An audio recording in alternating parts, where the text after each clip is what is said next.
عزیز محترم مولانا ججی صاحب بہت اچھے انداز سے بیان کرتے ہیں الحمدللہ. تمام چیزیں مثال بہت پیاری مثالیں دیتے ہیں وہ.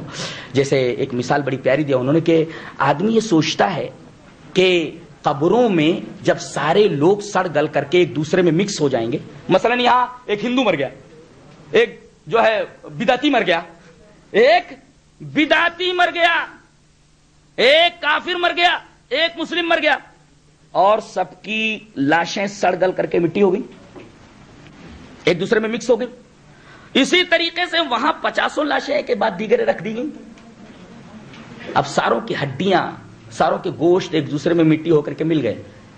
اب ان کو الگ کیسے کیا جائے گا؟ عزیز محترم نے بڑی پیاری مثال دی کہ جیسے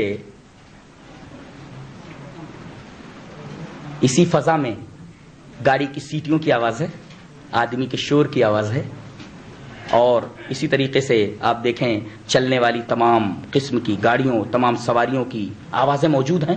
لیکن ان آوازوں میں سے جب ہم آکاش وانی گورکھپور لگاتے ہیں تو گورکھپور ہی کی آواز آتی ہے. اللہ لہروں پر سے چل کر کے ممتاز کر دیا اس آلے نے بے شمار آوازوں کے درمیان سے ایک آواز کو. تو کیا اللہ تبارک و تعالیٰ کے پاس ایسی مشین نہیں ہو سکتی؟ یہ تو انسان کی بنائی ہوئی ایک ناقص اور بیہودہ قسم کی مشین ہے.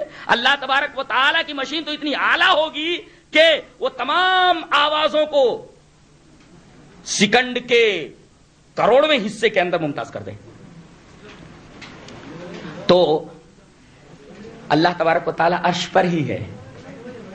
تصویر کہاں سے بھیجی جا رہی ہے؟ ٹیلی ویژن کے اوپر نظر آ رہی ہے. اب یہ نہیں کہا جا سکتا کہ اللہ عرش پر ہے تو اس کی آواز اس روشنی میں سے کیسے آئی. سوال ہے، سوال ہے، سوال نہیں رہ جاتا. اس روشنی سے آواز آتی ہے، یا موسیٰ انی انا اللہ رب العالمین، اے موسیٰ میں رب العالمین ہوں. اخلا نالے ایک جوتی اتارو اور آگے بڑھو.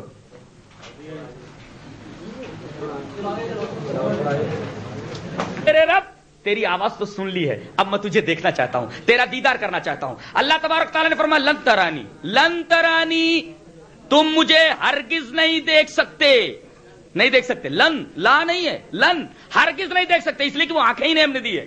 اصرار کرنے لگے نہیں اللہ میں تجھے دیکھنا چاہتا ہوں. مچل گئے. اللہ تبارک تعالیٰ نے فرمایا تو مجھے کیا دیکھے گا؟ اچھا ایسا کرتا ہوں، یہ پہاڑ جو سامنے نظر آ رہا ہے اس پہاڑ کے اوپر میں اپنی تجلی ڈالتا ہوں. اگر یہ اپنی جگہ ٹھہر جائے، اپنی جگہ ٹھہر جائے، فَإِنِ اسْتَقَرَّ مَكَانَهُ فَسَوْفَ تَرَانِي، اگر یہ اپنی جگہ ٹھہر جاتا ہے فَسَوْفَ تَرَانِي تو تم مجھے دیکھ لو گے. فَلَمَّا تَجَلَّى رَبُّهُ لِلْجَبَلِ جَعَلَهُ دَكًّا وَخَرَّ مُوسَىٰ صَعِقًا. جیسے ہی اللہ تبارک و تعالیٰ نے اپنی تجلی پہاڑ پر ڈالی، پہاڑ ریزہ ریزہ ہو گیا اور دھماکہ اتنا شدید تھا کہ حضرت موسیٰ علیہ السلام بے ہوش ہو کر کے گر پڑے.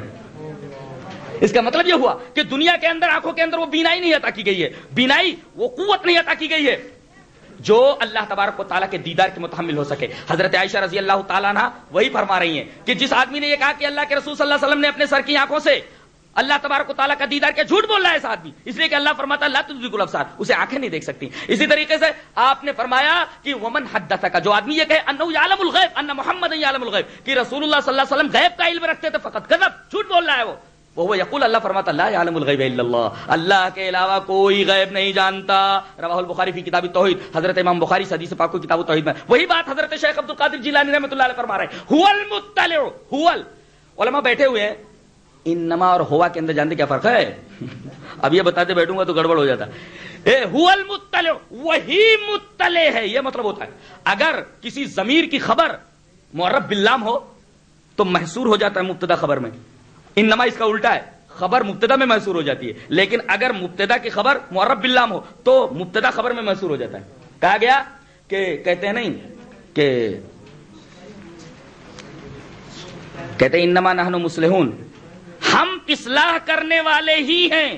اللہ فرماتا ہے ہم المفسدون، یہی لوگ فسادی ہیں. اللہ انہوں نے کہا مصلح ہم ہیں، دیکھو خبر مبتدا میں محصور ہوئی، انما نحن مصلح ہم ہی ہیں. اللہ فرماتا ہم المصلحون، یہی لوگ فسادی ہیں. یعنی یہاں مبتدا خبر میں محصور ہے اور وہاں خبر مبتدا میں محصور ہے. یہ قرآن حکیم کا اعجاز ہے گفتگو کا، اس کا ایک اسلوب ہے گفتگو کرنے کا. تو هو المطلع، وہی خبر رکھنے والا ہے، خبر معرب باللام ہے، هو المطلع، وہی خبر رکھنے والا ہے ضمیروں کا. کہ دلوں میں کیا ہے، والنیات، اور نیتوں کے اندر کیا ہے. اور یہاں کہتے ہیں کہ ہمارے ولیوں کو غیب کا علم ہے، ہمارے پیروں کو غیب کا علم ہے. یہاں شیخ فرما رہے کہ غیب کا علم اللہ کے علاوہ کسی کو نہیں ہے. یہ تمام چیزیں انہوں نے انسانوں کو دے رکھی ہیں جو صرف اور صرف اللہ تبارک و تعالیٰ کی صفات ہیں اور اللہ تبارک و تعالیٰ کے لیے خاص ہیں. اللہ تبارک و تعالیٰ ہمیں نیک عمل اور اچھی سمجھ کی توفیق عطا فرمائے. وآخر دعوانا الحمدللہ.